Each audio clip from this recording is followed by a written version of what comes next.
अब आज हम लर्निंग थियरी की सीरीज में हम अगली थियरी पढ़ेंगे और स्किनर की थियरी पढ़ेंगे। और हम पहले भी डिस्कस कर चुके हैं थॉर्नडाइक का और पावलो की थियरी डिस्कस कर ली है। ये थर्ड है हमारी स्किनर की थियरी। स्किनर ने जो थियरी दी थी उसका नाम है ऑपरेंट कंडीशनिंग थियरी, जिसे हिंदी में कहते हैं क्रिया प्रसूत का सिद्धांत। इन्होंने जो एक्सपेरिमेंट किया था उन्होंने चूहे और कबूतर दो उस पे किया था, और जो एक्सपेरिमेंट किया था 1938 में किया था। और ये जो है एक प्रोफेसर थे अमेरिका के, और वहां पे इन्होंने ये एक्सपेरिमेंट किया था। अब हम ये देखेंगे कि उन्होंने जो एक्सपेरिमेंट किया था वो किससे ये ज्यादा प्रेरित थे। तो ये जो है थॉर्नडाइक की जो थियरी थी उससे ज्यादा ये प्रभाव में आके इन्होंने उसी थियरी को आगे बढ़ाया था। तो जो थॉर्नडाइक की थियरी थी उन्होंने एक लॉ दिया था थॉर्नडाइक ने, जिसे बोलते हैं law of effect. Law of effect पे को ही ध्यान में रख के इन्होंने इस एक्सपेरिमेंट को किया था। उसमें लॉ ऑफ इफेक्ट में क्या था थॉर्नडाइक में, उसमें ये था कि अगर कोई भी व्यक्ति किसी काम को बार बार करता है, अगर वो अच्छा रिस्पांस पाता है तो बार बार उसी चीज को करता है। तो ये जो एक्सपेरिमेंट था उन्होंने इसी को ध्यान में रख के किया। तो जो आगे लॉ ऑफ इफेक्ट के बेस पे उन्होंने जो एक्सपेरिमेंट दिया उसमें ये क्या था, रीइंफोर्समेंट। उन्होंने अपने एक्सपेरिमेंट को दो पार्ट में किया, रीइंफोर्समेंट और पनिशमेंट। रीइंफोर्समेंट क्या था, रीइंफोर्समेंट का मतलब होता है पुनर्बलन। जैसे अगर कोई भी व्यक्ति किसी काम को कर रहा है या कोई भी बच्चा किसी काम को कर रहा है, अगर उसे पॉजिटिव रिस्पॉन्स मिलता है, मतलब उसे अच्छा लगता है या उसके जो भी काम कर रहा है उससे लोग खुश हो जा रहे हैं, तो वो उस काम को बार बार करने की कोशिश करता है। तो ये रीइंफोर्समेंट है। और पनिशमेंट, अब रीइंफोर्समेंट में जैसे हम एक एग्जांपल ले लेते हैं, जैसे कि कोई भी बच्चा है अगर अपनी क्लास में वो फर्स्ट प्लेस ले आता है, अपनी क्लास में फर्स्ट प्लेस पे आ जाता है, तो उसके माँ बाप उससे खुश हो जाते हैं। उसके माता पिता जो है उससे खुश होके उसको कुछ गिफ्ट कर देते हैं। सपोज दैट गिफ्ट में उन्होंने उसे कुछ भी दे दिया, जैसे फोन आजकल दे देते हैं बच्चों को, तो फोन उसे मिल जाता है। जब वो फोन पाके वो खुश हो जाएगा तो वो अब तो उसे जो फोन दिया गया, वो फोन जब वो फोन उस चीज को पा जाता है तो वो सोचता है कि अब हम उसी काम को बार बार करें।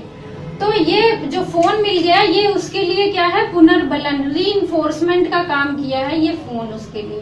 तो अब वो बार बार इसी काम को करने की कोशिश करेगा। इसी व्यवहार में उसने ये फोन प्राप्त किया है, इसलिए उसे ये पुनर्बलन उसे फोन का मिल गया।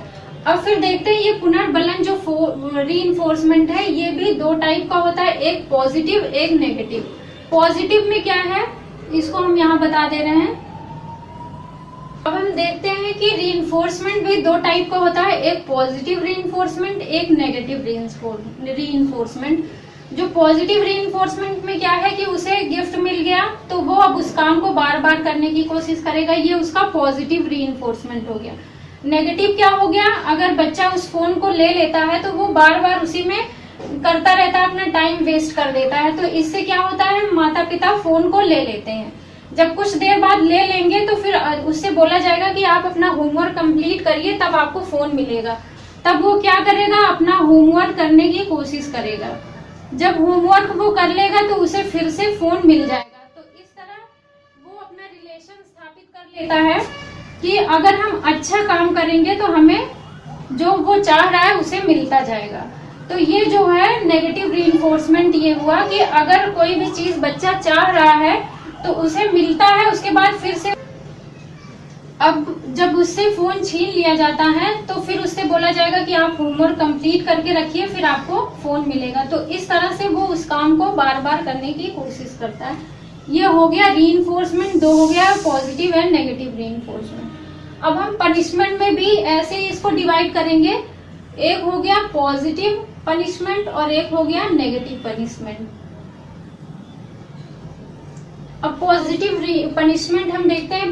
पॉजिटिव पनिशमेंट में क्या है कि अगर जैसे कोई बच्चा है या कोई भी व्यक्ति है, अगर कोई इसमें क्या होता है कि बच्चा पॉजिटिव पनिशमेंट जो है ये बच्चा लेना नहीं चाहता है, मतलब वो अनडिजायरेबल है ये बच्चे के लिए।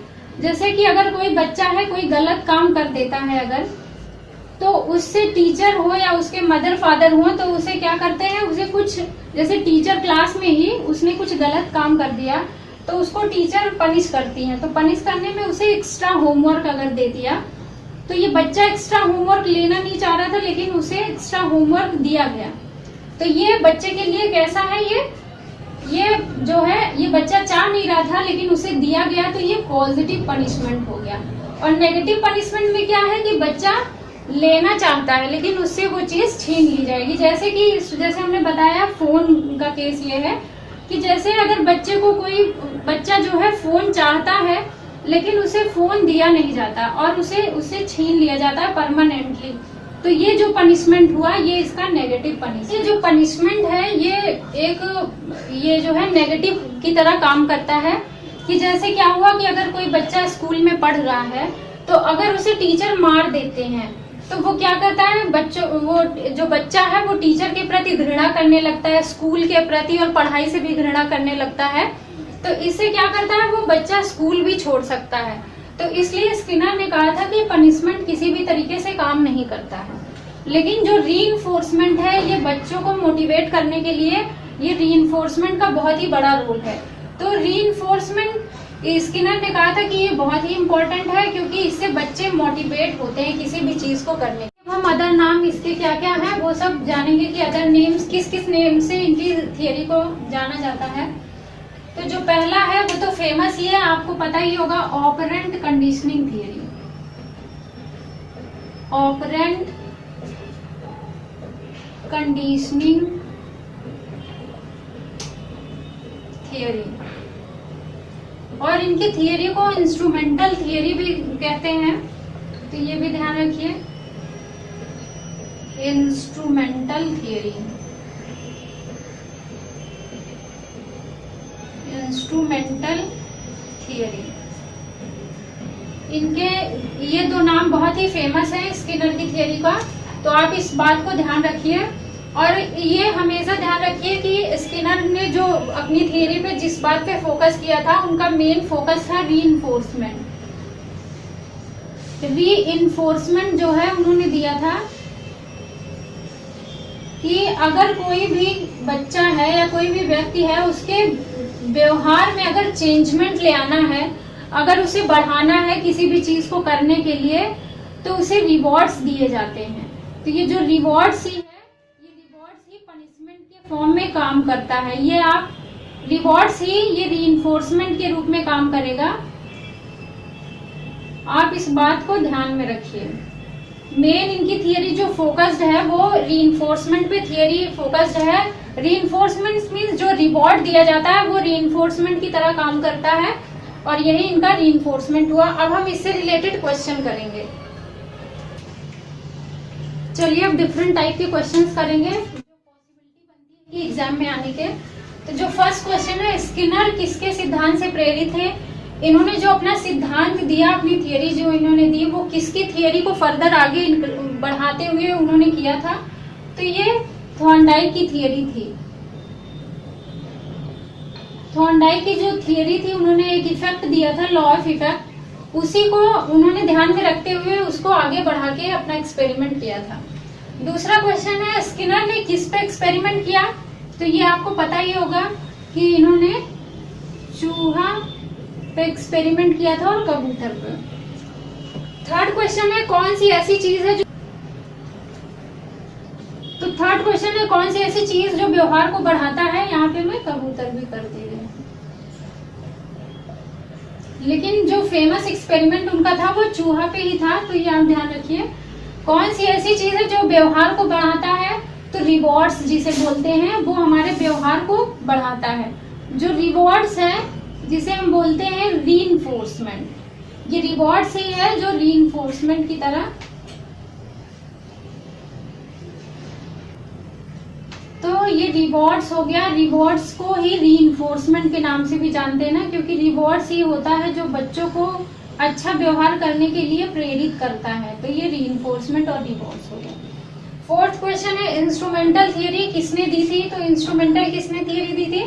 स्किनर ने इंस्ट्रूमेंटल थियरी दी थी, ये आप ध्यान में रखिए। फिफ्थ क्वेश्चन है, स्किनर की थियरी किस पर आधारित थी?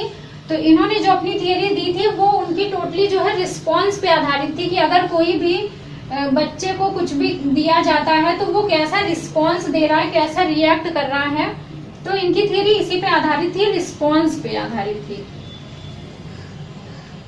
क्योंकि वो ये देख रहे थे कि बच्चा अच्छा रिएक्ट कर रहा है कि उस पर कैसा प्रभाव पड़ रहा है, उसको ध्यान में रखते हुए उन्होंने अपना रिस्पॉन्स को ध्यान में रखते हुए एक्सपेरिमेंट किया था। तो ये हो गए क्वेश्चन। अब हम जो है आपको 3 थियरी डिस्कस कर चुके हैं। अब उसमें से ये थियरी है तो स्किनर की, और ये कंप्लीट हो चुकी है। आप बस इसको रिवाइज करते रहिए और पढ़ते रहिए बस।